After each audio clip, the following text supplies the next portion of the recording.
평안하셨습니까? 송재호입니다.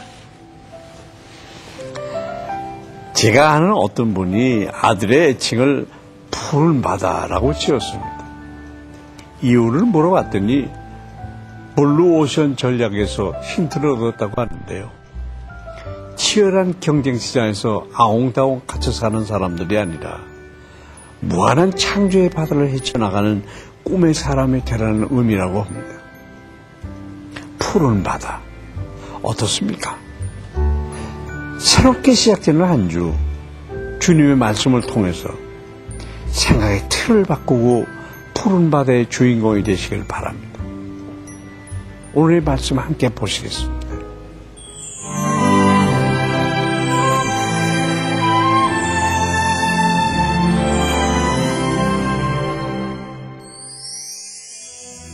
오늘 보실 말씀은 사사기 7장 16절부터 25절까지입니다.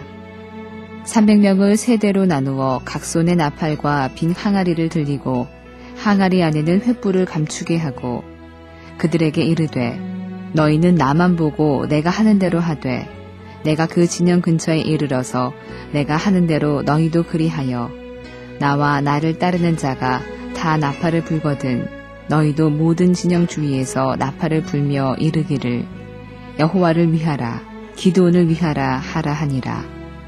기드온과 그와 함께한 100명이 이경추의 진영 근처에 이른즉 바로 파수꾼들을 교대한 때라. 그들이 나팔을 불며 손에 가졌던 항아리를 부수니라. 세대가 나팔을 불며 항아리를 부수고 왼손에 횃불을 들고 오른손에 나팔을 들어 불며 외쳐 이르되 여호와와 기드온의 칼이다 하고 각기 제자리에 서서 그 진영을 애워싸매 그 온 진영의 군사들이 뛰고 부르짖으며 도망하였는데 300명이 나팔을 불 때에 여호와께서 그 온 진영에서 친구끼리 칼로 치게 하심으로 적군이 도망하여 스레라의 베시다에 이르고 또 답밭에 가까운 아벨무홀라의 경계에 이르렀으며 이스라엘 사람들은 납달리와 아셀과 온 므낫세에서부터 부름을 받고 미디안을 추격하였더라.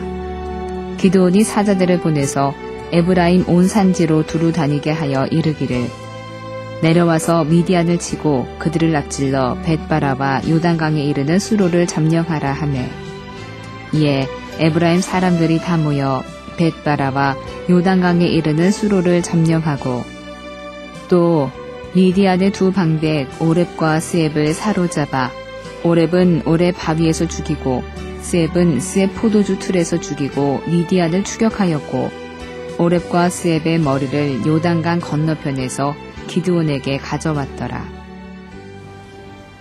무기 하나 편변 없는 기드온 300용사가 어떻게 미디안을 이길 수 있었을까요? 하나님의 방법은 기드온에게 어떤 초자연적인 힘을 부여하는 것이 아니라 놀라운 지혜를 주시는 것이었습니다. 기드온은 300용사들에게 각각 나팔과 빈 항아리 그리고 횃불 하나씩을 들게 했습니다. 보통 나팔은 한 중대에 한 사람 정도 가지는 것입니다. 그런데 그들은 돌아가는 이스라엘 백성들로부터 나팔을 인수해서 개인이 모두 하나씩 가지고 있었던 것입니다. 기드온은 이 300개의 나팔을 동시에 불어서 적어도 수만 명 이상이 진격해 온다는 착각을 불러일으켰고 항아리 깨지는 소리를 통해서 이미 그들의 야영지가 파괴되고 있다는 오해하게 만들었습니다. 또한 진영을 3대로 나누어서 횃불을 들고 외치게 함으로써 이스라엘의 부대가 미디안 전 진영을 포위할 만큼 많다는 느낌을 주었습니다. 그리고 서로를 분간하기 힘든 깊은 밤, 보초의 교대 시간을 공격 시점으로 택함으로 미디안과 아말렉에 구성된 연합군의 혼란을 더욱 극대화하였습니다. 지혜는 영적 전쟁에서 승리하기 위한 가장 중요한 무기 중 하나입니다. 지혜 있는 자는 강하고 지식 있는 자는 힘을 더하나니 너는 모략을 쌓으라.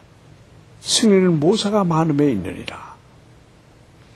여러분 삶의 문제들 앞에서 하나님의 지혜를 구하고 있습니까? 아니면 나의 지식과 경험을 의지하고 있습니까? 혼란 가운데 자멸하게 된 미디안 연합군은 요단강변으로 도주하기 시작했습니다. 이처럼 전세가 기드온 쪽으로 기울자 두려워하며 돌아갔던 많은 이스라엘 백성들이 용기를 내서 다시 전투에 참여하게 됐습니다. 그리고 처음에는 군사를 보내지 않았던 에브라임도 파병을 하게 됐습니다. 기드온은 에브라임으로 하여금 요단강의 나루턱을 봉쇄하고 미디안이 요단강 건너로 도망치지 못하게 했습니다. 이 과정에서 에브라임 지파는 미디안 연합군의 중요 지휘관인 오렙과 스웹을 사살하는 전과를 거두게 됐습니다. 하지만 이스라엘에서 가장 힘있는 지파 중 하나인 에브라임은 자신들이 적국의 왕을 사살하는 보다 영예로운 전과를 올릴 기회를 갖지 못했다고 불평을 터뜨리게 됐습니다. 에브라임은 하나님의 영광보다는 자기들의 명예에 더욱 관심 있는 자들이었습니다. 하나님의 영광을 위해서보다 나의 체면과 명예 때문에 불평하는 일은 없습니까? 불평하기 이전에 나의 마음이 어디를 향해 있는지 다시 한번 생각해 봐야 할 것입니다.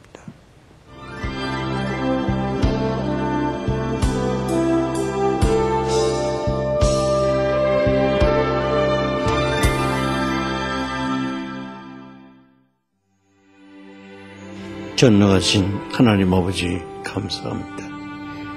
오늘 말씀을 통해서 하나님의 방법은 언제나 놀랍고 사람의 생각을 뛰어넘는다는 것을 깨닫게 됐습니다. 인생의 어려운 문제 앞에서 우리는 얼마나 나의 생각과 경험을 의지하는지, 어떤 어려운 일을 만나든지 나의 생각과 경험이 아니라 하나님의 말씀을 믿고 의지하면서 은혜와 승리를 체험하는 저희가 되게 하여 주시옵소서. 오늘도 주님 주신 지혜대로 복된 하루를 살아가게 해 주시옵소서. 예수님의 이름으로 기도합니다. 아멘.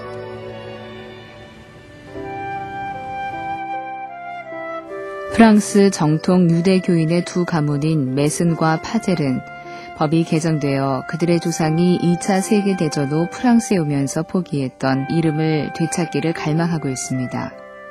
당시 프랑스 관리자들이 유대인 이민자들에게 프랑스식 발음이 나는 이름으로 바꾸도록 강요했기 때문입니다. 프랑스에는 세계에서 네 번째로 큰 유대인 공동체가 있고 유럽에서는 규모가 가장 큽니다. 파리에만 32만 명의 유대인이 살고 있습니다. 그들은 아브라함을 통한 하나님의 언약을 믿지만 그 언약을 성취하신 예수님은 거부하고 있습니다. 정통 유대교인들이 오랫동안 기다리고 있는 메시아가 예수님이신 것을 깨닫도록 기도합시다. 누군가 나를 위해 기도한다는 사실은 살면서 참으로 큰 힘이 됩니다. 눈에 보이지 않고 또 현실적으로는 당장 도움이 되는 것 같지 않지만 힘이 들고 외로울 때 동역자의 기도는 버팀목 같은 역할을 하게 됩니다. 여러분, 주변에 아파하고 힘들어하는 사람이 있습니까? 지금 그분을 위해서 기도하십시오. 여러분의 기도가 한 생명을 살리고 회복시키는 놀라운 열매를 맺게 될 것입니다. 송정의 퀴티 동행 여기서 마치겠습니다. 감사합니다.